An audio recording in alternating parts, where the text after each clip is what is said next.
और खबर गाजीपुर से है, जहां सुभाषपा अध्यक्ष ओम प्रकाश राजभर ने विभिन्न मसलों पर बयान दिया है। गाजीपुर से अरुण राजभर के चुनाव लड़ने की चर्चा पर ओम प्रकाश राजभर ने कहा कि ये फिजूल की चर्चा है। ओपी राजभर ने अखिलेश यादव के सुभाषपा के विधायकों को तोड़ने के बयान पर पलटवार करते हुए कहा कि विधानसभा चुनाव में उन्होंने 16 सीट दी थी। मैं नहीं होता तो ये सभी उन्हीं की पार्टी के प्रत्याशी होते। वो कुछ भी कर सकते हैं क्योंकि वो बहुजन समाज पार्टी को तोड़ा है उन्होंने। और ओपी राजभर ने कहा कि बसपा विधायकों को वो घसीटते हुए ले गए थे और विधायकों को समाजवादी पार्टी के गुंडों ने पीटा था।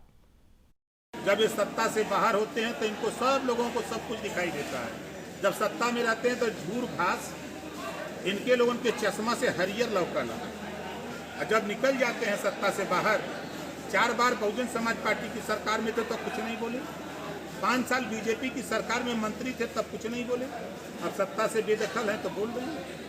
अखिलेश जी बयान दे रहे हैं, आप कहे थे कि उनके कई विधायक आपके संपर्क में है, तो अखिलेश जी कह रहे हैं तो जितना तोड़ना है तोड़े, देखते हैं कितना तोड़ेंगे। रहीमन चुप हो बैठिए, देख दिनन के थे। याद होगा कि मैं गाजीपुर में कहा था कि बीजेपी से ले आऊंगा समाजवादी पार्टी में, ले आया कि नहीं ले आया? जब हल्ला हुआ तो रोक लग भाई, जिसके यहाँ से आ रहे हैं वो तो चालाक आदमी है ना, तो रोक लग गई। इसी से हम दिखाऊंगा आपको और आऊंगा बताऊंगा।